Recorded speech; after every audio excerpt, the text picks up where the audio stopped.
ओम मुनित्रयं नमस्कृत्य सूक्तिः परिभाव्य च वैयाकरणसिद्धान्तकौमुदीयं विरच्यते। सर्वेभ्यः श्रोतृभ्यः नमः। अस्माभिः गतपाठे यद्यत् पठितं तद् एकवारं स्मरामः।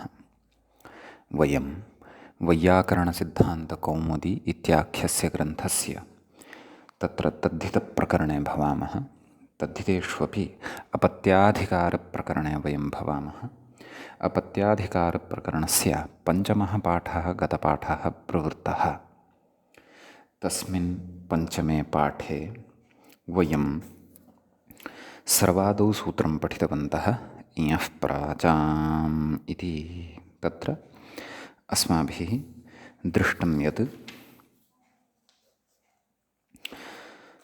नाम गोत्रे यः इञ प्रत्ययः तदन्तात् युवप्रत्ययस्य लुक् भवति तच्चेत् गोत्रं प्राचां भवति। नाम गोत्रसंज्ञकः प्रत्ययः सः अथवा गोत्रं यदि प्राचां विवक्षितं भवति तर्हि एवं किल। तर्हि तत्र क्रमः दृष्टः। पन्नागारस्य अपत्यं तत्र अत इञ इत्यनेन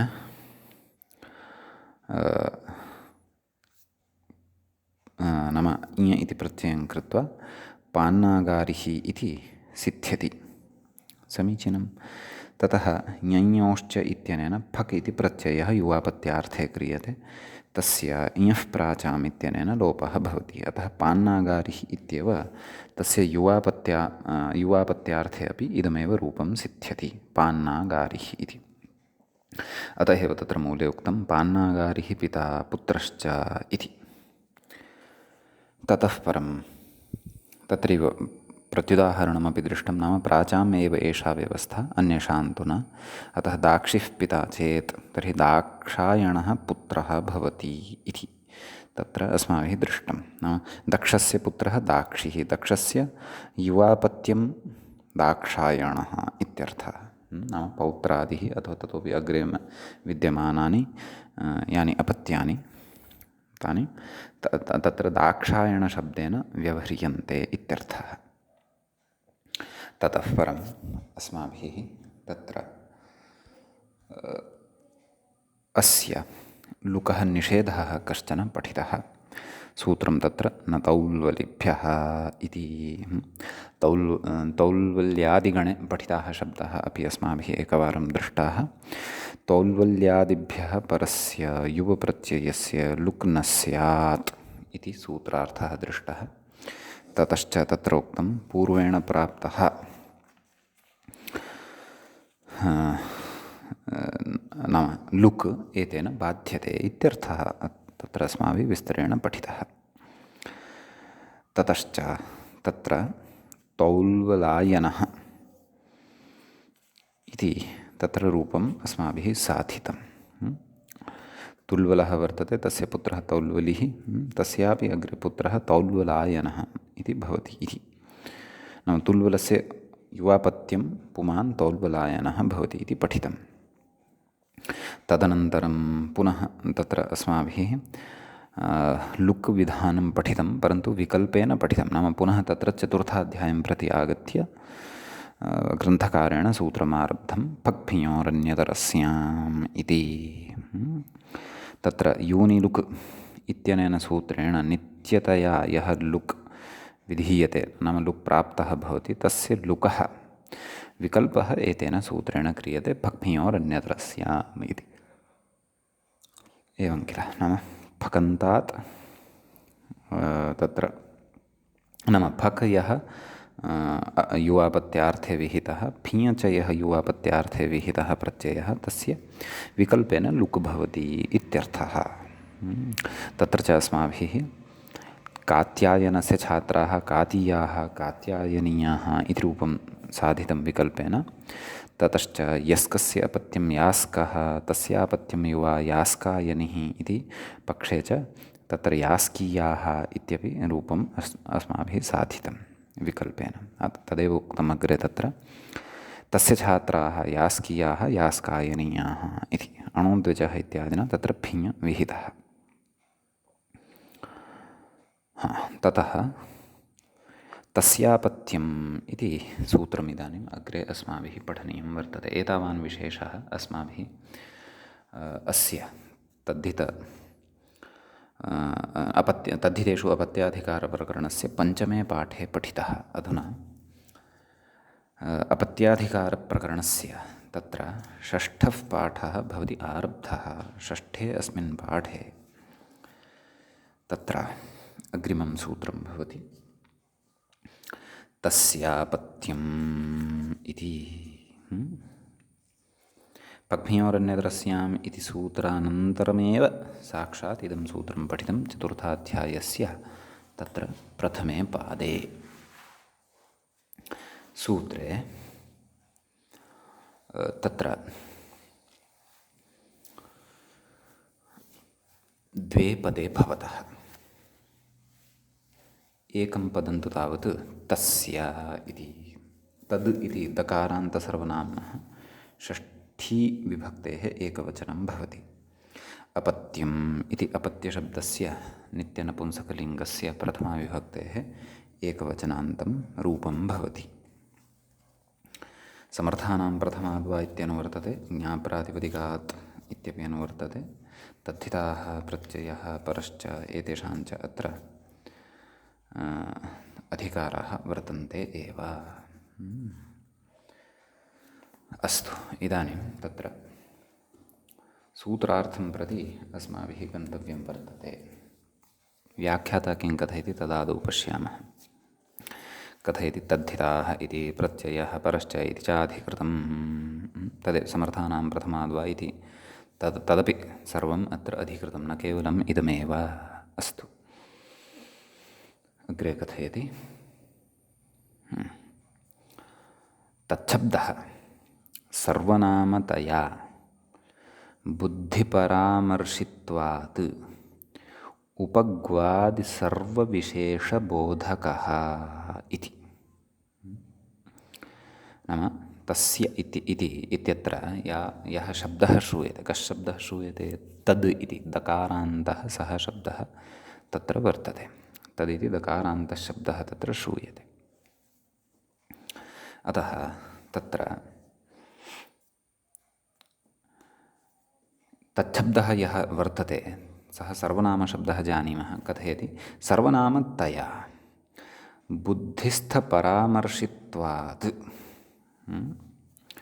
नाम तत्र तच्छब्दः सर्वनामशब्दः वर्तते। अतः नाम सर्वेषां नामानि सर्वनामानि इति वयं जानीमः। अतः बुद्धिस्थपरामर्शित्वात् बुद्धिस्थं परामर्शित्वं तस्य वर्तते। कस्य? तच्छब्दस्य। नाम बुद्ध्या तत्र अस्माकं बुद्धौ सर्वे अपि ते शब्दाः, ये शब्दाः प्रकृते तच्छब्दवाच्याः वर्तन्ते।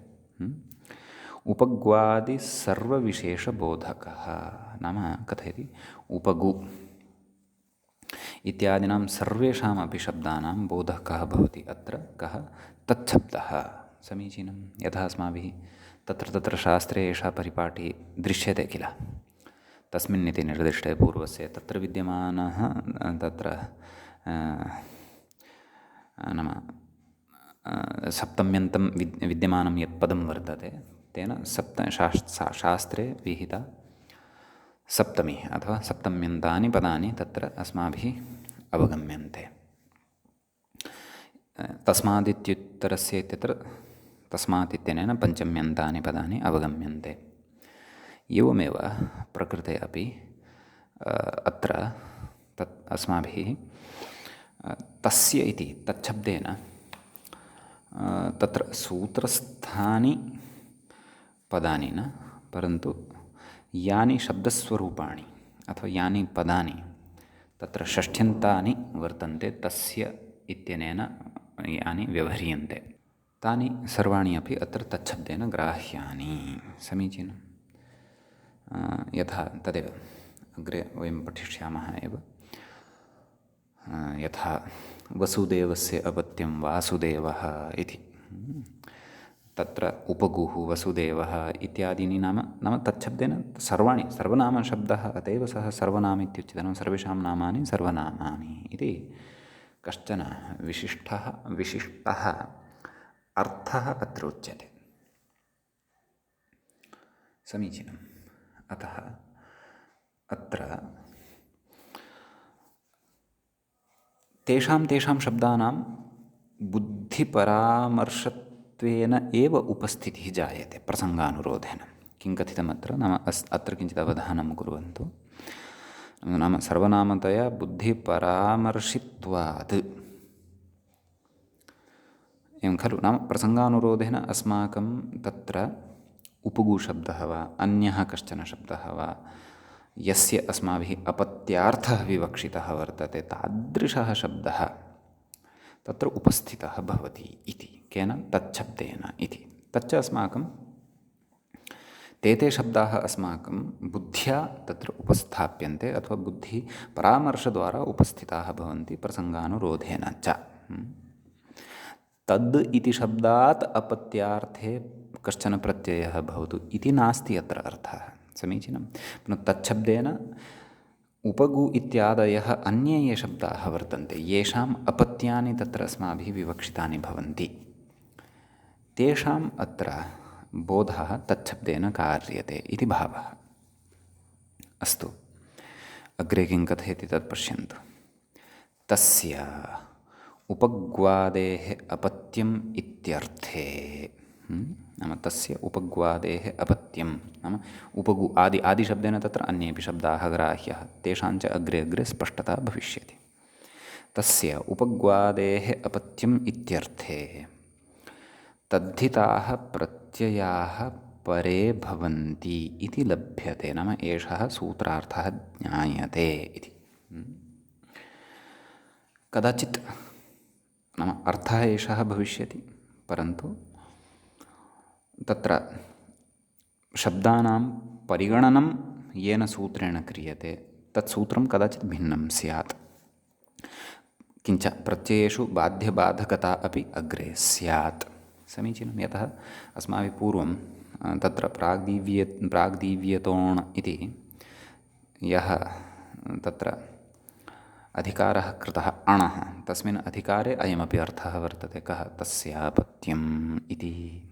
अतः सामान्येन यदि अग्रे कस्माच्चित् शब्दात् विशिष्टः प्रत्ययः नोक्तः तर्हि तस्यापत्यम् इत्यस्मिन् अर्थे कस्माच्चिदपि शब्दात् वयम् अणप्रत्ययं कर्तुं शक्नुमः यदि क्वापि कस्यचित् शब्दविषये काचित् विशिष्टा व्यवस्था क्वचित् नोक्ता वर्तते। यथा दित्यपत्युत्तरपदान्यः इति पूर्वं पठितं किल। तत्र अण न भवति, तत्र अण्या एव भवति। नाम तादृशी व्यवस्था क्वचित् यदि अग्रे द्रक्ष्यते अस्माभिः तर्हि तु तत्र अण न, अन्यथा सामान्येन तत्र अर्थः उक्तः तस्यापत्यम् इति। प्रत्ययाः परे भवन्ति। नाम ते प्रत्ययाः यथा यथम् उक्ताः वर्तन्ते। यथा पूर्वं सामान्येन अण इति तस्य अधिकारः कृतः वर्तते, अन्ये च प्रत्ययाः अन्येभ्यः शब्देभ्यः तत्र भविष्यन्ति। अस्य अर्थस्य तु अग्रे अनुवर्तनं गमिष्यति। भवतां परिज्ञानाय कदाचित् व्याख्याता अपि अग्रे कथयेत्। तस्यापत्यम् इत्यस्य सूत्रस्य अधिकारः नाम इतः आरभ्य नाम अस्य अनयोः पदयोः अनुवर्तनं तत्र चतुर्थाध्यायस्य प्रथमपादस्य 670-शततमं सूत्रं यावत् भवति। न प्राच्यभर्गाद्यौधेयादिभ्यः इति एकं सूत्रं, प्रायः प्रथमपादस्य अन्तिमं सूत्रम्। एकवारं भवन्तः पश्यन्ति चेत् स्पष्टता भवति। तत्सूत्रं यावत् तस्यापत्यम् इत्यस्य तत्र अनुवर्तनं गच्छति इति। तच्च अनुपदं स्पष्टीभविष्यति इतोपि। समीचीनम्। अस्तु, तर्हि किम् उक्तवान्? तस्य उपग्वादेः अपत्यम् इत्यर्थे आदिशब्देन अन्येपि शब्दाः ग्राह्याः इत्युक्तमेव। अपत्यम् इत्यर्थे तद्धिताः प्रत्ययाः भवन्ति। तद्धिताः प्रत्ययाः परे भवन्ति, नाम परतः भवन्ति। तु प्रत्ययाः परश्च इति अस्ति एव खलु इति नाम सूत्रस्य अर्थविवरणारम्भः क्रियमाणः वर्तते। नाम सूत्रस्य मूले यः सूत्रार्थः उक्तः तस्य विषये अपेक्षितान् सर्वानपि अंशान् सरलीकृत्य व्याख्याता कथयन्नस्ति इत्यर्थः। समीचीनम्। अग्रे कथयति। कस्मात् परे प्रत्ययाः भवन्ति इत्याकाङ्क्षायां, नाम कस्मात् परे प्रत्ययाः भवेयुः इति, समर्थानां प्रथमाद्वा इत्यधिकारात्, नाम तस्य अधिकारः अत्र अस्ति एव, प्रथमोच्चारितात्, समर्थात्, नाम सूत्रे यत् प्रथमतया उच्चारितं भवति तस्य च तत्र च सामर्थ्यमपि स्यात्, सामर्थ्यं च उभयविधं स्यात्। समर्थानां प्रथमाद्वा इत्यत्र यत् सामर्थ्यम् उक्तं, समर्थः पदविधिः इत्यत्र च यत् सामर्थ्यम् उक्तं, समीचीनम्। प्रथमोच्चारितात् समर्थात्, प्रथमोच्चारितात् समर्थात् तच्छब्दलब्धोपग्वादेः इति लभ्यते, नाम तच्छब्देन लब्धः यः उपग्वादिः शब्दः सः अत्र लभ्यते इत्यर्थः, समीचीनम्।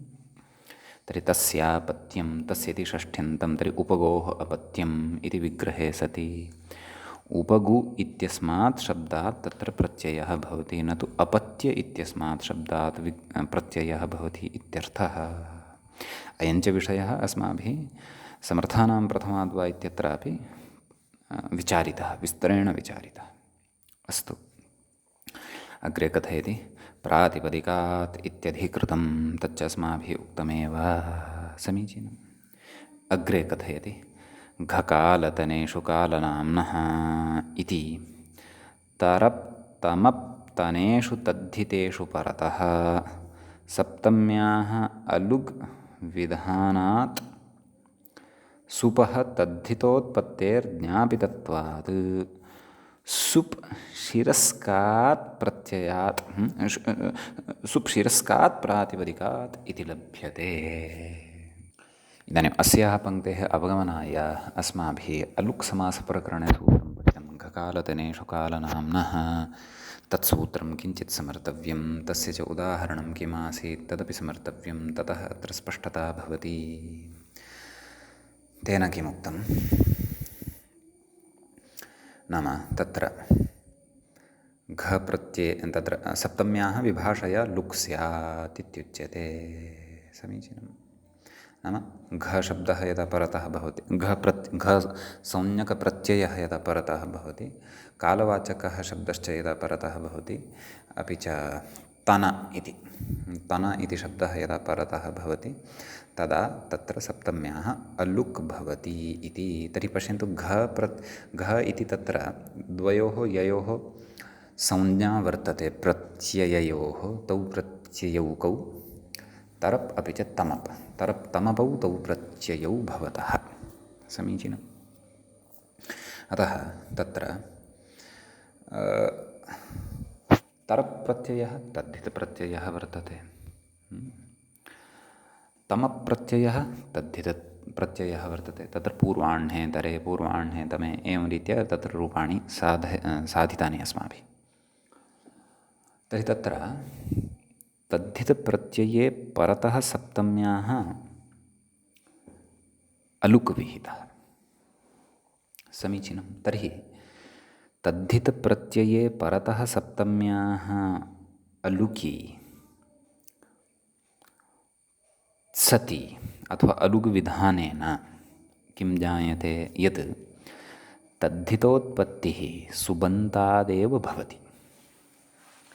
पूर्वाह्णे तरे, पूर्वाह्णे तमे इत्यादिषु तत्र पश्यन्तु,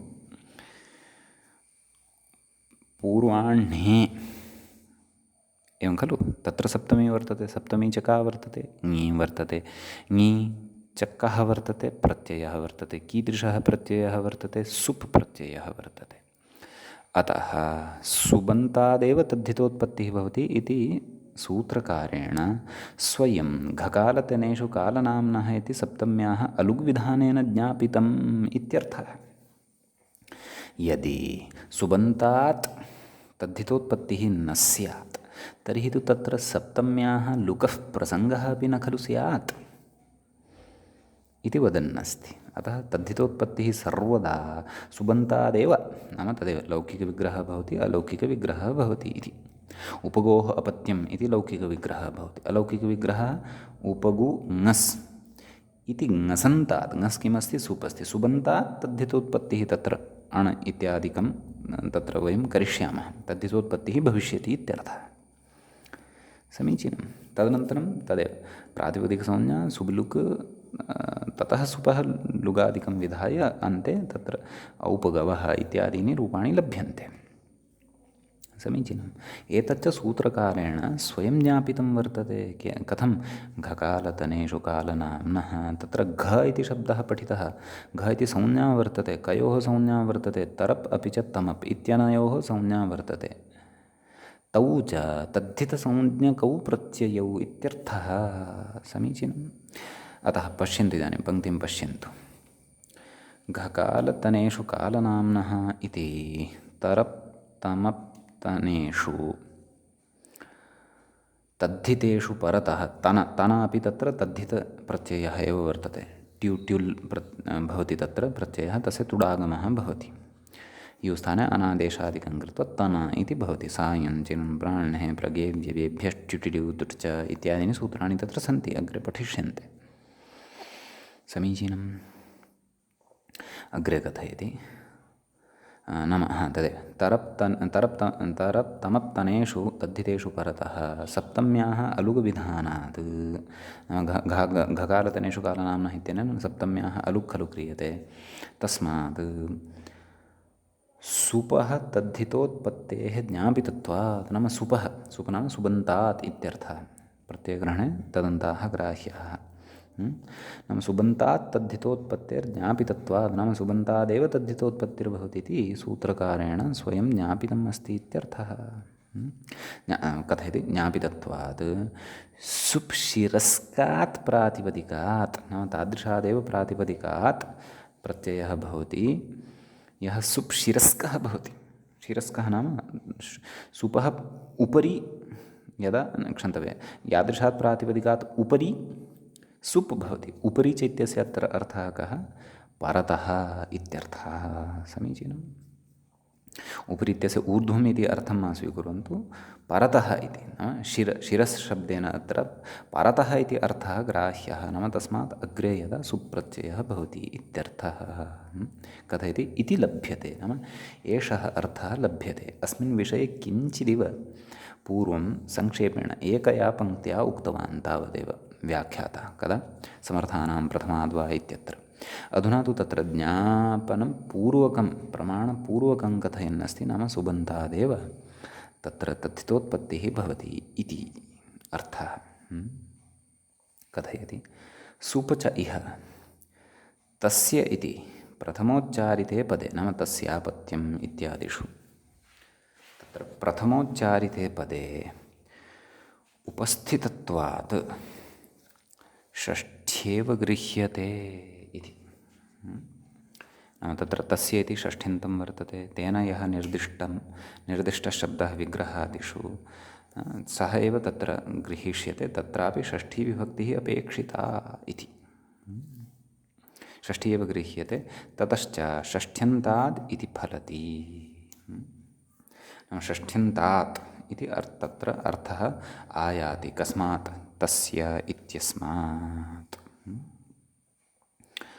सामर्थ्यं कृतसन्धिकार्यत्वम् इत्युक्तमेव क्व समर्थानां प्रथमाद्वा इत्यत्र सामर्थ्यविषये वयम् उक्त्वा आगताः एव स्मः तदाह किमाह षष्ठ्यन्तात् कृतसन्धेरिति मूले सूत्रार्थं पश्यन्तु षष्ठ्यन्तात् कृतसन्धेः समर्थात् अपत्ये अर्थे उक्ताः वक्ष्यमाणाश्च प्रत्ययाः वा स्युः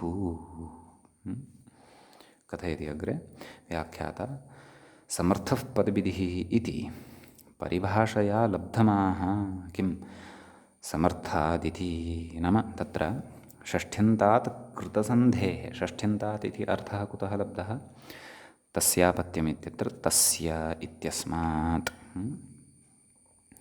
ततश्च कृतसन्धेः इति अर्थः कुतः लब्धः इति समर्थानां प्रथमाद्वा इत्यत्र समर्थानाम् इत्यस्मात् लब्धः ततश्च समर्थात् अपत्येऽर्थे इत्यत्र सूत्रार्थे समर्थात् इति कुतः लब्धः समर्थानां समर्थः पदविधिः इत्यस्मात् लब्धः तद् कथयन्नस्ति किं समर्थः पदविधिः इति परिभाषया लब्धमाः समर्थादिति समर्थात् अपत्ये अर्थे इति अग्रे कथयति विशिष्टैकार्थप्रातिपदिकात् इत्यर्थः नाम तदेव कस्मात् नाम सामर्थ्यं नाम किम् अत्र तद्धितेषु अपि च समासे च अन्ततो गत्वा कीदृशं सामर्थ्यम् अस्माभिः गृह्यते एकार्थीभावसामर्थ्यम् अतः तत् अत्र उच्यते न व्यपेक्षासामर्थ्यमपि कथ्यते विग्रहवेलायां व्यपेक्षासामर्थ्यं भवति व्यपेक्षासामर्थ्यादेव तत्र एकार्थीभावसामर्थ्यं तत्र अग्रे समुपस्थितं भवति यथा राज्ञः पुरुषः तत्र व्यपेक्षा वर्तते समासानन्तरं तत्र एकार्थीभावो जायते तच्च अस्माभिः समर्थः पदविधिः इति सूत्रपठनवेलायां विस्तरेण चर्चितम् अस्ति अस्तु अग्रे कथयति विशिष्टैकार्थप्रातिपदिकात् इत्यर्थः समीचीनम्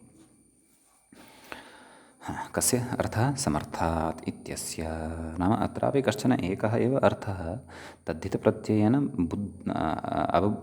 अवगतः भवति इत्यर्थः कथयति सुबन्तोत्पद्धितात् सुबन्तात् तद्धितोत्पत्त्या तद्धितविधीनां पदविधित्वम् इति भावः नाम सुबन्तात् तद्धितोत्पत्तिर्भवति इति अधुनैव अस्माभिः प्रतिपादितं घकालतनेषु कालनाम्नः इति परिमाणद्वारा इति प्रमाणं पूर्वकं प्रतिपादितं अतः कथयति सुबन्तात् तद्धितोत्पत्त्या तद्धितविधीनां नाम तद्धितविधयः ये वर्तन्ते अग्रे तेषां पदविधित्वात् नाम तेषां पदविधित्वमेव वर्तते एवं खलु किमर्थमिदमुच्यते यतः समर्थात् अपत्येऽर्थे इति अर्थः कुतः लब्धः समर्थः पदविधिः इत्यतः लब्धः तत्र च पदसम्बन्धी यः विधिः सः समर्थाश्रितो बोध्यः इत्युक्तं तर्हि पदसम्बन्धी विधिः अत्रापि अस्ति भोः इति प्रतिपादयन्नस्ति व्याख्याता नाम तद्धितान्तानामपि पदविधिः वर्तते एव कुतः सुबन्तात् तद्धितोत्पत्तिः अत्र उच्यते सुबन्तञ्च किं पदं खलु सुप्तिङन्तं पदम् अतः पदविधिः अत्रापि वर्तते अतः अत्र तादृशपदविधौ सामर्थ्ये सत्येव अत्र प्रत्ययः भवति इत्यर्थः उक्ताः इति मूले उक्तं खलु उक्ताः वक्ष्यमाणाश्च इति सूत्रार्थे उक्ताः नाम के उक्ताः सन्ति एतावता प्राग्दीव्यतोण इति उक्ताः खलु एवं खलु अपि च दित्यपत्युत्तरवदान्यः इत्यपि कश्चन प्रत्ययः तत्र उक्तः नाम इत्याद्याः औत्सर्गिकाः इत्यर्थः नाम सामान्येन तत्र विहिताः ये सन्ति उत्सर्गशब्दविषये अग्रे चर्चा भविष्यति को नाम उत्सर्गः इति अतः औत्सर्गिकाः इत्यर्थः समीचीनम् अग्रे कथयति वक्ष्यमाणाश्च मूले उक्तं खलु वक्ष्यमाणाश्च प्रत्ययाः भवन्ति वक्ष्यमाणाः नाम अग्रे कथयिष्यन्ते के तर्हि वक्ष्यमाणाः तत्र कथयति अत इय इत्याद्याः वैशेषिकाः इत्यर्थः अत इय इत्यादयः विशिष्टाः प्रत्ययाः अग्रे कथयिष्यन्ते इत्यर्थः वा स्युः नाम विकल्पेन भवन्ति समग्रमपि सूत्रार्थं बोधयन्नस्ति विकल्पेन भवति नाम कुतः समर्थानां प्रथमाद्वा ततः वा इत्यपि खलु आगच्छति इत्यधिकृतत्वादिति भावः तस्य अधिकारः अत्र वर्तते अतः पक्षे वाक्यमपि भवति इत्यर्थः एवं किल उपगोः अपत्यम् इति वाक्यमपि प्रयोक्ष्यते औपगवः इत्यपि प्रयोक्ष्यते उभयथापि प्रयोगः भविष्यति वाक्यमपि भवति अपि च एकार्थिभावापन्नं रूपं तद्धितान्तम् अपि अत्र अस्माभिः प्रयोक्ष्यते इत्यर्थः एवम् अग्रे कथयति अपत्यं पौत्रप्रभृतिगोत्रम् इति उत्तरसूत्रव्याख्यावसरे अपत्यशब्दो व्याख्यास्यते। अपत्यशब्दविषये अपि ज्ञातव्यं वर्तते। सामान्येन तु अपत्यं नाम एषः पुत्रः, एषः तस्यापि पुत्रः, तस्यापि पुत्रः, एषः पौत्रः, एवं रीत्या अग्रे प्रपौत्रः, एवं रीत्या अस्माभिः नाम अपत्यार्थः बुध्यते, नाम सन्ततिः इति अर्थः बुध्यते। तत्र अपत्यशब्दस्य अपि विशेषेण अग्रे कथयिष्यति। क्व अपत्यं पौत्रप्रभृतिगोत्रम् इति। पुनः गोत्रापत्यम् इदं, पुनः युवापत्यम् इत्यपि अग्रे वक्ष्यते। अपत्यवैविध्यं, सामान्येन तु अपत्यं नाम एकः एव अर्थः, परन्तु अपत्यवैविध्यं तत्र प्रकारान्तरेण अथवा अर्थान्तरेषु भिद्यते इति एतस्मिन् विषये वयम् अग्रे पठिष्यामः विस्तरेण। समीचीनम्। ततः तत्र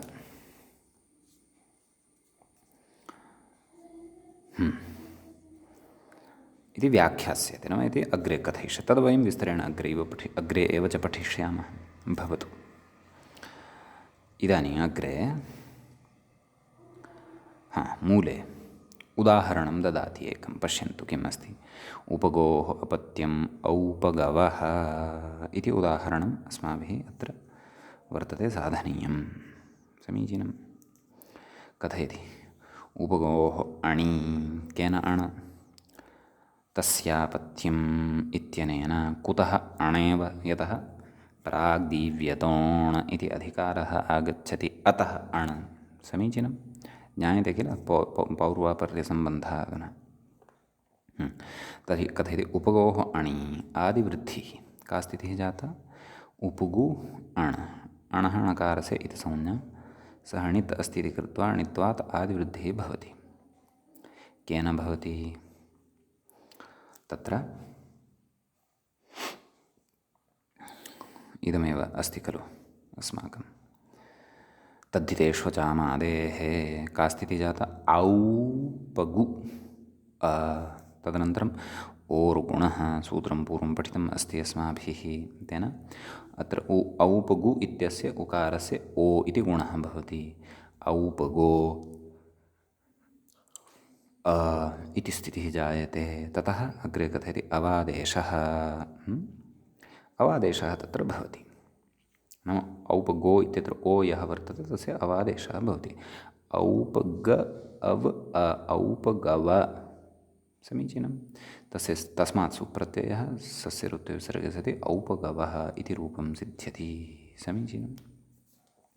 अग्रे किमपि कथयन् अस्ति। अत्र प्रकृत्या एव उपगोर्लाभात् अपत्यमेव प्रत्यार्थः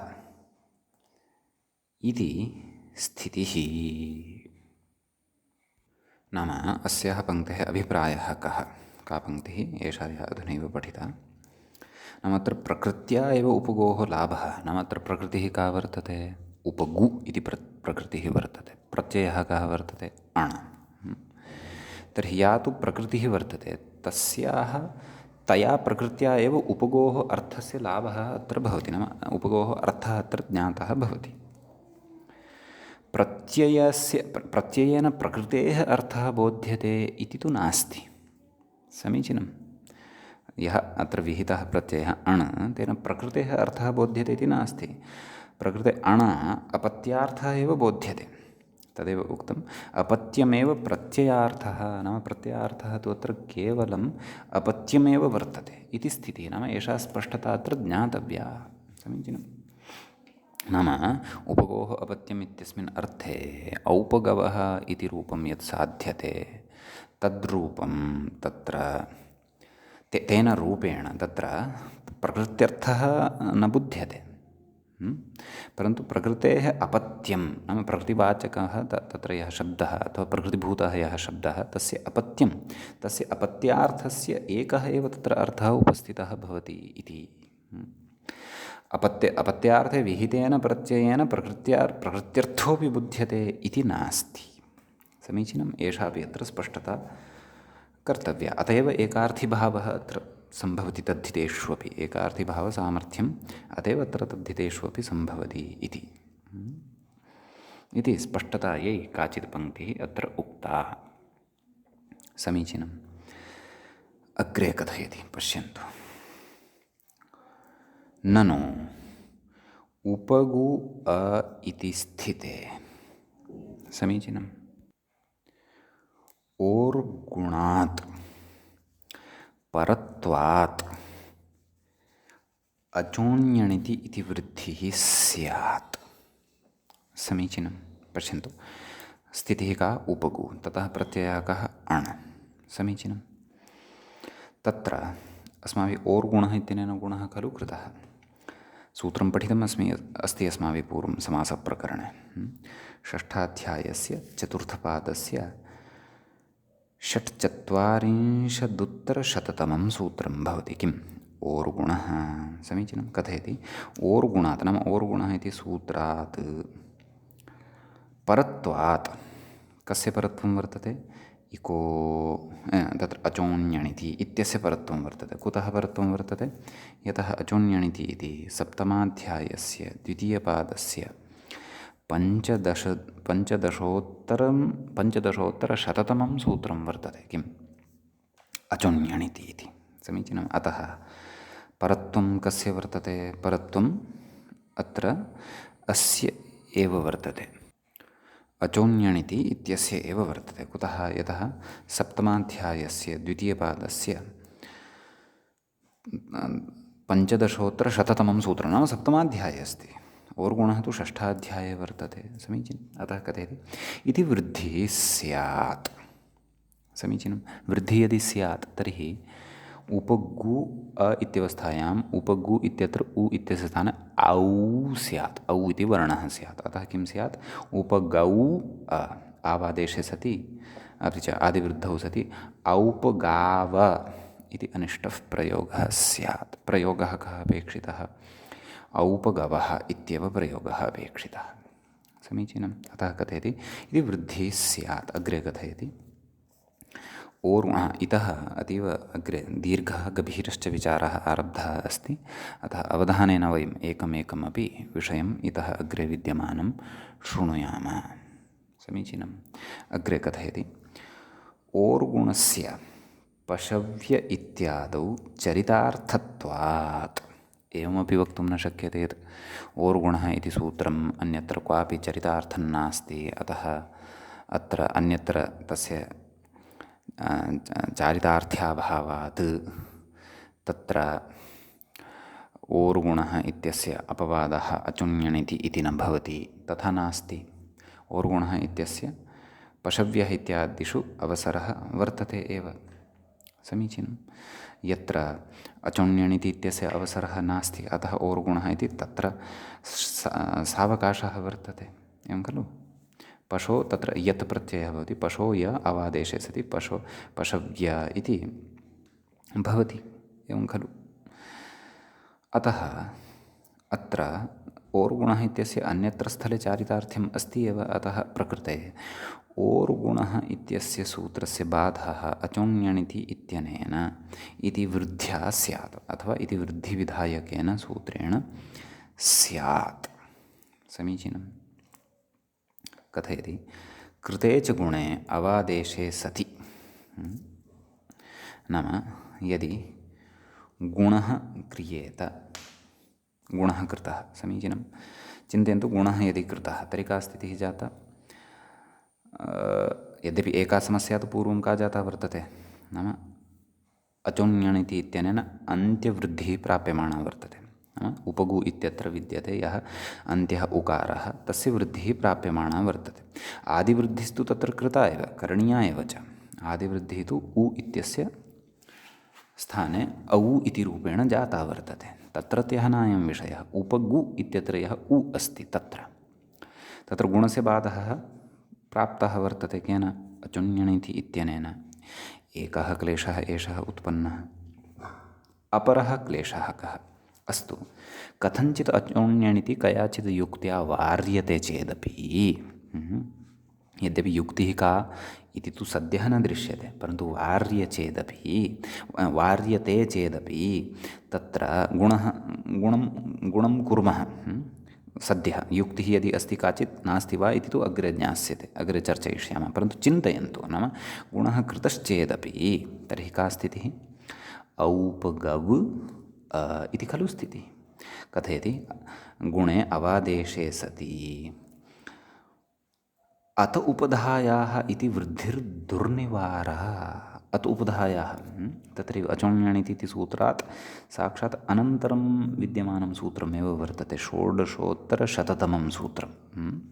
कथयति अत उपधायाः इति वृद्धिर्दुर्निवारः, नाम एषा, नाम तत्र उपधायां विद्यमानस्य अकारस्य वृद्धिविधानं केन?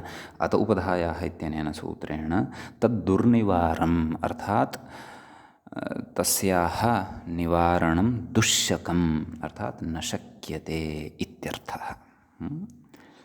सा वृद्धिः दुर्निवारा भवति, नाम निवारयितुं न शक्यते, सा तु भवत्येव। तर्हि यदि उपधः वृद्धिः स्यात् तर्हि कथं रूपं स्यात्? पश्यन्तु, औप् गाव् औपगावः इति अनिष्टः प्रयोगः स्यात्। उपधावृद्ध्यापि औपगावः इति रूपं लभ्यते। अन्त्यवृद्ध्या अचुण्याणीति इत्यनेन अन्त्यवृद्धिः यदि क्रियते तर्हि औपगौ आवादेशे औपगाव, तदापि औपगावः इति अनिष्टः प्रयोगः लभ्यमानः वर्तते। प्रयोगस्तु कः अपेक्षितः? औपगवः इत्येव तत्र प्रयोगः अपेक्षितः अस्ति। समीचीनं। तर्हि एषा अपरा समस्या, नाम समस्याः प्राक्तनी एव समस्या न परिहृता वर्तते, समस्यान्तरम् अपि अत्र उपस्थितं जातं वर्तते। समीचीनम्। अग्रे किं कथयति? त्वष्टुः अपत्यं त्वाष्ट्रः। तत्र कुतः एषा पङ्क्तिः उच्यमाना वर्तते तत् ज्ञास्यते अचिरात्। त्वष्टुः अपत्यं त्वाष्ट्रः, तत्र त्वष्ट्र शब्दः ऋकारान्तः भवति, तस्मात् अणप्रत्ययः यदि क्रियते आदिवृद्धिः भवति। त्वाष्ट्र समीचीनं, यण भवति, त्वाष्ट्रः इति सिद्ध्यति। समीचीनम्। अग्रे कथयति मघवतः अपत्यं माघवतः। मघवत् शब्दात् अणप्रत्ययः आदिवृद्धिः। माघवत् माघवतः अथवा भगवतः अपत्यं भागवतः, मघवतः अपत्यं माघवतः इति खलु। अतः त्वष्टुः अपत्यं त्वाष्ट्रः, मघवतः अपत्यं माघवतः। उभयत्र पश्यन्तु, उभयत्र किं जातं वर्तते? तत्र आदिवृद्धिः कृता वर्तते खलु। त्वष्ट्र इति शब्दे त्वा इति आद्यः यः अच् वर्तते तस्यापि वृद्धिः जाता वर्तते। मघवत् इत्यत्र यः आद्यः अच् वर्तते, मकारोत्तरवर्ती अकारः, तस्यापि वृद्धिः जाता वर्तते। एवं खलु। अतः कथयति माघवतः इत्यादौ गुणाप्रसक्त्या, नाम गुणस्य अप्रसक्त्या प्रकृते गुणस्य प्रसङ्गः एव नास्ति। एवं किल। ओर् गुणः इत्यनेन तु उ इत्यस्य गुणः क्रियते, अतः त्वष्ट्र इत्यत्रापि गुणः न भवति ऋकारस्य, अतः उकारस्य एव गुणः उच्यते। समीचीनं। मघवत् इत्यत्र तु अन्ते यः कोऽपि तादृशः वर्णः नास्ति यस्य गुणः कर्तव्यः, नाम उ नास्ति, अत्र तु अन्ते तकारः अस्ति, अतः गुणस्य अप्रसक्तिः वर्तते, नाम ओर् गुणः इत्यनेन अत्र गुणः न भवति इति। गुणाप्रसक्त्या अन्त्योपधा वृद्ध्योर्निर्बाधत्वात् इति। समीचीनं। किं कथयति? नाम अन्त्योपधा वृद्धिः, नाम अन्त्यवृद्धिः, अत्रापि अन्त्यवृद्धिः प्राप्नोति। क्व? त्वष्टुरपत्यं त्वाष्ट्रः। अत्र त्वष्ट्र यद्यपि प्रयोगः कः? त्वाष्ट्रः इत्येव, परन्तु तत्र त्वष्ट्र अण इत्यवस्थायां त्वष्ट्र इत्यत्र यः ऋवर्णः वर्तते। समीचीनम्। अस्य समन्वयनं कुर्वन्नस्मि। अस्यां पङ्क्तौ अन्ते यद् उक्तं खलु, किम्? अन्त्योपधा वृद्ध्योर्निर्बाधत्वात्, तत्र तस्याः पङ्क्तेः तस्य पदस्य समन्वयनं कुर्वन्नस्मि। अतः अन्त्य इत्यस्य सम्बन्धः वर्तते त्वाष्ट्रः, उपधा वृद्धिः इत्यस्य सम्बन्धः वर्तते मघवतः इति कथयति। त्वष्ट् नाम अन्त्योपधा, तर्हि अन्त्योपधा क्व प्राप्यमाणा वर्तते? त्वष्ट्र अण इत्यवस्थायां तत्र ऋ इत्यस्य स्थाने, ऋ इत्यस्य स्थाने अन्त्यवृद्धिः यदि जाता तर्हि त्वष्ट आर् त्वष्टार सुससि सति प्रथमाविभक्तेः एकवचने आदिवृद्धौ च त्वाष्टारः इति अनिष्टः प्रयोगः स्यात्। परन्तु प्रयोगः कः अपेक्षितः? त्वष्टुः अपत्यम् इत्यस्मिन् अर्थे त्वाष्ट्रः इत्येव। अग्रे किमुक्तं तत्र? उपधावृद्ध्योः निर्बाधत्वात् मघवत् इत्यत्र अपि तद्वद् अत उपधायाः इत्यनेन उपधावृद्धिः स्यात्। नाम तद्वदेव यथा औपगव इत्यत्र उपगु अण् इत्यत्र यः क्लेशः तद्वद् अत्रापि तत्र एकं निदर्शनम् इतोपि प्रदर्शयन् अस्ति कः ग्रन्थकारः। नाम अत्र गुणस्य प्रसक्तिरेव नास्ति। समीचीनम्। और्गुणः इत्यस्य प्रकृतिप्रसक्तिः नास्ति, तथापि अन्त्योपधावृद्ध्योः निर्बाधत्वात् नाम अन्त्यवृद्धिः या वर्तते त्वष्ट्र इत्यत्र, उपधावृद्धिश्च या वर्तते मघवत् इत्यत्र नाम अण्, तत्र तयोः बाधः सूत्रान् न भवति। अतः तत्र यथा बाधः न भवति तद्वत् अत्रापि तयोः बाधः न स्यात् खलु। क्व? उपगु अण् इत्यवस्थायाम्। अस्तु, एकवारं यदि कथञ्चित् गुणः विहितश्चेदपि ततः परम् अवादेशे सत्यपि तत्र उपधावृद्धिस्तु प्राप्नोति एव इति उक्तम्। समीचीनम्।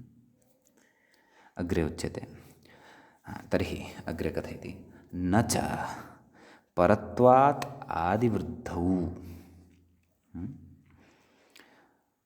न आदिवृद्धिः तत्र परत्वं भजते, एवं किल? कथं सूत्रक्रमः? तत्र अचोन्यणिति 15तमं सूत्रं भवति।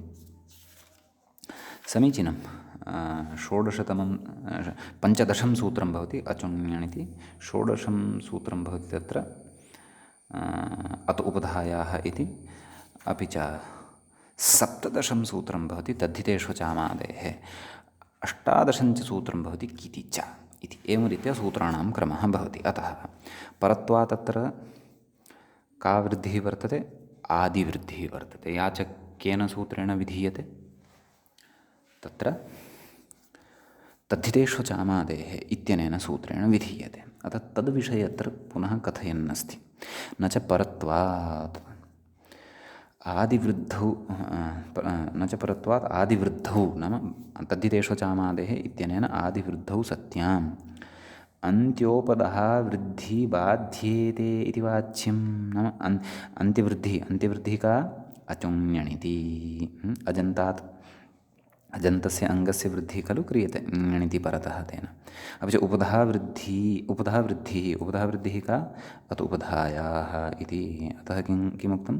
अन्त्योपधः वृद्धिः बाध्येते इति वाच्यम् इत्यपि न वक्तव्यं। नाम तद्धितेषु चामादेः इत्यनेन परत्वात् यद्वर्तते वृद्धिविधायकं सूत्रं तेन प्रकृते औपगवः इत्यादिषु अन्त्योपधायाः अपि च तत्र अन्त्यवृद्धेः अपि च उपधावृद्धेश्च बाधः भवति इत्यपि न वक्तव्यम् इत्यर्थः। कुतः? अग्रे कथयति, विप्रतिषेधे हि परस्य पूर्वबाधकता। एवं खलु? नाम परशास्त्रं कदा बलवत्वं भजते?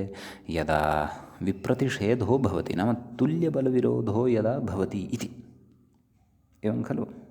यदा एकस्मिन्नेव स्थाने शास्त्रद्वयं प्रवृत्तं भवति, मया भाव्यम् अपि च उभयोः समानरूपेण बलमपि भवति, उभयोः अन्यत्र चारितार्थ्यम् अथवा अवकाशोऽपि भवति, यथा अत्र वर्तते, तद्वत् प्रकृते एकस्मिन्नेव स्थले यदि तत्र आदिवृद्धिः अथवा अन्त्योपधः वृद्धिः प्राप्ताः भवन्ति, तदा अत्र विप्रतिषेधः नाम तुल्यबलविरोधः वक्तुं शक्यते। तदा च वयं वक्तुं शक्नुमः, अस्तु परत्वात् आदिवृद्धिः अत्र भवतु इति। समीचीनं। तत् कथयति, न च इह विप्रतिषेधः अस्ति। भोः, भवता यदि उच्यते परत्वात् अत्र आदिवृद्ध्या बाधः करिष्यते अन्त्योपधः वृद्ध्योः, तत्तु वक्तुं न शक्यते। कुतः? अत्र विप्रतिषेधः एव नास्ति, तुल्यबलविरोधः एव नास्ति। कुतः तुल्यबलविरोधः कुतः नास्ति? तदग्रे उच्यते, देशभेदेन उभयसम्भवात् इति। नाम देशभेदः अस्ति, एकस्मिन्नेव देशे अत्र उभयोः प्राप्तिः नास्ति खलु। अन्त्योपधः वृद्धिः उपगु इत्यत्र उकारस्य स्थाने प्रवर्तते, आदिवृद्धिः तु उपगु इत्यत्र प्रथमतया विद्यमानः यः उ तस्य स्थाने प्रवर्तते। समीचीनम्। एवम् उपधा वृद्धिः यदि कथञ्चित् गुणः कृतश्चेदपि उपधा तत्र उपधा वृद्धिः यः वर्तते सः तु उपगव इत्यत्र गकारोत्तरवर्ति अकारस्य स्थाने प्रवर्तते। आदिवृद्धिस्तु तस्य आद्यस्य उकारस्य स्थाने एव प्रवर्तते। अतः देशभेदः वर्तते। एकत्र उभयोः एव युद्धं नास्ति, युद्धम् एकत्रैव नास्ति तर्हि तुल्यबलविरोधोऽपि कुतः? विरोधोऽपि नास्ति, पृथक् पृथक् स्थानम् अस्ति, पृथक् पृथक् देशः उभयोः अपि वर्तते। देशः नाम स्थानं, पृथक् पृथक् देशः उभयोः अपि कार्यं कर्तुं वर्तते खलु, वा न वा? अतः देशभेदेन अत्र उभयसम्भवात् नाम द्वयोः अपि प्रवृत्तिः भवितुम् अर्हति। उपधावृद्धिः स्वकीयं स्थलं गत्वा कार्यं करिष्यति, अन्त्यवृद्धिः अथवा क्षन्तव्यः आदिवृद्धिः स्वकीयं स्थलं प्रति गत्वा कार्यं करिष्यति, अन्त्यवृद्धिः अथवा उपधावृद्धिः स्वकीयं स्थलं प्रति गत्वा कार्यं करिष्यति, तावदेव। समीचीनम्। अग्रे कथयति, नापि अन्त्योपधावृद्ध्योः अपवादः आदिवृद्धिः इति वक्तुं शक्यम् इति। एवं खलु? नाम यद्यपि पूर्वमपि इदमेव उक्तं खलु इत्येव मम भाति। न च परत्वात् आदिवृद्धौ अन्त्योपधः वृद्धिः बाध्येते इति वाच्यं। नाम आदिवृद्ध्या अन्त्योपधः वृद्धिः बाध्येते इति अत्रापि तदेव कथयन्नस्ति युक्त्यन्तरेण। किं कथयति? नापि अन्त्योपधः वृद्ध्योः अपवादः आदिवृद्धिः इति वक्तुं शक्यते। नाम आदिवृद्धिः अनयोः अपवादः भवति इति वक्तुं न शक्यते। कयोः अपवादः? अन्त्योपधः वृद्ध्योः। अन्त्योपधः वृद्धिके इति चेत् अचोन्यणिति अदुपधायाः इति। अनयोः अपवादः आदिवृद्धिः। आदिवृद्धिः नाम का? तद्धितेषु जामादेः इति वक्तुं शक्यं। कथयति, सुश्रुतः अपत्यं सौश्रुतः इत्यादौ अन्त्योपधः वृद्ध्योः अप्राप्तयोः अपि आदिवृद्धेः प्रवृत्तेः। पश्यन्तु, नाम सुश्रुतः अपत्यं सौश्रुतः इति कश्चन प्रयोगः। सुश्रुत अण् आदिवृद्धिः भवति केन? तद्धितेषु चामादेः इत्यनेन सौश्रुतः इति। इत्यादौ नाम एषु प्रयोगेषु अन्त्योपधः वृद्ध्योः अप्राप्तयोः, नाम अत्र अन्त्योपधः अन्त्यवृद्धेः अपि प्रसङ्गः नास्ति, न च तत्र उपधः वृद्धेः प्रसङ्गः अस्ति। अतः अप्राप्तयोः अपि आदिवृद्धेः प्रवृत्तेः। समीचीनम्। अतः आदिवृद्धेः प्रवृत्तिः तत्र अन्येषु प्रयोगेषु अपि तत्र नाम सर्वथापि यत्र यत्र अन्त्योपधः वृद्ध्योः प्राप्तिः वर्तते तत्रैव आदिवृद्धेः अपि प्राप्तिः भवति, तथापि नास्ति। सौश्रुतः इत्यत्र पश्यन्तु, अन्त्यवृद्धिः नास्ति, न च उपधः वृद्धेः प्रसङ्गः वर्तते, परन्तु तत्र आदिवृद्धिः आगत्य उपतिष्ठते, तस्याः प्रवृत्तिः भवति, यतः तस्याः अवकाशः तत्र वर्तते। समीचीनं। कथयति, तस्मात् आदिवृद्धिस्थले अन्त्योपधः वृद्धिः स्याताम् इति। नाम आदिवृद्धेः स्थलं यत्र वर्तते, यथा उपगु आ इति आदिवृद्धेः अपि स्थलं वर्तते। समीचीनम्। अन्त्योपधः वृद्धिः स्यातां नाम अन्त्यवृद्धिः उपधः वृद्धिः च या वर्तते एतद्वृद्धिद्वयमपि स्यात् इत्यत आह। परन्तु तद्वृद्धिद्वयं नापेक्षितं खलु। यदि इदं वृद्धिद्वयं प्रवर्तेत तर्हि औपगवः इति प्रयोगः न भविष्यति, औपगावः इति अनिष्टः प्रयोगः भविष्यति, तत्तु नापेक्षितम् इत्यत आह। किमाह? तत्र मूले पश्यन्तु, आदिवृद्धिरिति किमुक्तम्? आदिवृद्धिः अन्त्योपधः वृद्धिः बाधते आदिवृद्धिः या वर्तते सा वृद्धिः अन्त्यवृद्धिम् उपधावृद्धिं च बाधते। समीचीनम् इति तु सिद्धान्ततया पङ्क्तिः उक्ता। परन्तु अस्माभिः तु अधुना प्रतिपादितं नाम पूर्वपक्षिणा यदुक्तं किमुक्तं यद्भोः कथम् अत्र आदिवृद्धिः नाम तद्धितेषु जामादेः इति अन्त्यवृद्धिम् अर्थात् अचोण्यणिति इति सूत्रम् अपि च उपधावृद्धिं नाम अतोपधायाः इति सूत्रं च बाधेत न शक्यते खलु कुतः तुल्यबलविरोधो नास्ति। तर्हि कथं मूले अपि उच्यते किम् आदिवृद्ध्यो नाम आदिवृद्धिः अन्त्योपधावृद्धिः ये स्तः ते बाधते इति चेत् तदर्थं किञ्चित् तत्र व्याख्यायाम् अतीव समीचीनतया प्रतिपादितं वर्तते, सप्रमाणं प्रतिपादितं वर्तते। तद् अस्माभिः अत्र पठनीयं वर्तते। यद्यपि मूले तु तत्र सिद्धान्ततः उक्तं, मूले यदुक्तं तत् सङ्गतम् एव, असङ्गतं नास्ति, परन्तु अधिकं विवरणं तत्र नास्ति तावदेव। तत्र सिद्धान्ततः उक्तं नाम भोः आदिवृद्धिः अन्त्योपधः वृद्धिः बाधते इत्येव सिद्धान्तः वर्तते। परन्तु या शङ्का तत्र नाम व्याख्यात्र अस्माकं बुद्धौ उपस्थापिता वर्तते, नाम तुल्यबलविरोधः एव नास्ति, तर्हि कथम् अत्र आदिवृद्धिः अन्त्योपधः वृद्ध्योः अपवादः स्यात्। अतः तस्याः शङ्कायाः अपि स्वयमेव अग्रे इदानीं समाधानं करिष्यति व्याख्याता सप्रमाणम्। मूले तु तत्र सर्वम् अपि सिद्धान्तपरकं स्वारस्यं मनसि निधाय ग्रन्थकारः एवम् उक्तवान् अस्ति। भवतु तर्हि किं कथयति अग्रे तत् पश्यन्तु। अचोण्यणिति इत्यन्तवृद्धिं, समीचीनम्, अचोण्यणिति अर्थात् अन्तवृद्धिः इत्यर्थः। अतोपधायाः इत्युपधावृद्धिं च आदिवृद्धिर्बाधते इत्यर्थः। नाम आदिवृद्धिः अनयोः द्वयोः अपि वृद्ध्योः बाधं करोति इति अर्थः। समीचीनम्। इदानीं तत्र अग्रे प्रमाणं ददाति, नाम कथम्, अपि च अधुना तस्याः अपि अस्माकं शङ्कायाः समाधानं भविष्यति यत् तत्र असति विप्रतिषेधे अपि, नाम विप्रतिषेधः तुल्यबलविरोधः नास्ति, तथापि आदिवृद्धिः अन्त्योपधः वृद्ध्योः कथं बाधिका तद् अग्रिमेण विवरणेन अत्र ज्ञास्यते। किमुच्यते?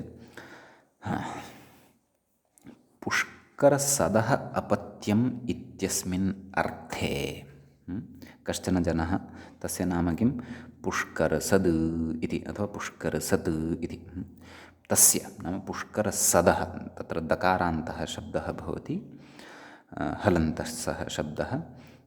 तर्हि किमुच्यते? पुष्करसदः अपत्यम् इत्यस्मिन् अर्थे बाह्वादित्वात् अस्माभिः रूपं साधनीयमस्ति, पौष्करसादिः। समीचीनं। तत्र पौष्करसादिः कश्चन आचार्यः अपि वर्तते, व्याकरणप्रवर्तकः। तत्सम्बन्धीनि वार्तिकानि च अस्माभिः पूर्वं पठितवन्तः स्मः। चयोः द्वितीया शरी पौष्करसादयेरिति वाच्यम् इति अस्माभिः पूर्वं तत्र सन्धिप्रकरणे अपि पठितम् अस्ति। अतः तत्र कथयति अचोण्यणिति इति अन्त्यवृद्धिं क्षन्तव्यः। आदौ पौष्करसादिः इति रूपमेव साधयामः। पुष्करसद् तदेव वस्तुतः तस्यैव रूपस्य सिद्धिम् अत्र एषः कुर्वन् अस्ति। पुष्करसद् बाह्वादिभ्यश्च इति एकं सूत्रम् अग्रे पठिष्यते। तस्मिन् गणे केचन शब्दाः वर्तन्ते, तस्मिन् गणे पुष्करसद् इत्यपि शब्दः वर्तते। अतः तस्मात् इञ इति प्रत्ययः भवति, पुष्करसद् इञ इति भवति। समीचीनं। तत्र अग्रे पश्यन्तु, अनुशतिकादीनाञ्च इति उभयोः पदयोः आदिवृद्धिः एकं सूत्रम् अग्रे पठिष्यते अस्माभिः। अनुशतिकादीनाञ्च तेन द्वयोः अपि पदयोः वृद्धिः क्रियते, नाम वृद्धिविधानं क्रियते इत्यर्थः। समीचीनम्। अतः तत्र पुष्करसद् इति द्वयोः पदयोः मेलनेन अस्य पदस्य निर्माणं जातं वर्तते। तत्र पुष्कर इति एकः शब्दः वर्तते, सद् इति अपरः शब्दः वर्तते। अतः अत्र उभयपदवृद्ध्या अग्रे अस्य उदाहरणस्य सिद्धिः करिष्यते। अस्य उदाहरणस्य च सिद्धेः परमेव तत्र अस्माकं स्पष्टता भविष्यति। अयञ्च सिद्धान्तः स्पष्टः भविष्यति यत् कथम् आदिवृद्धिः अन्त्योपधः वृद्ध्योः बाधं करोति। तच्च विस्तरेण वयम् इतोपि अग्रे अग्रिमपाठे पठिष्यामः। अद्यतनपाठे तावत् एतावानेव विचारः अत्र क्रियते। मुनित्रयं नमस्कृत्य तदुक्तिः परिभाव्य च वैयाकरणसिद्धान्तकौमुदीयं विरच्यते। सर्वेभ्यः श्रोतृभ्यः नमः। एवञ्च अपत्याधिकारप्रकरणस्य षष्ठः एषः पाठः सम्पन्नतां गतः।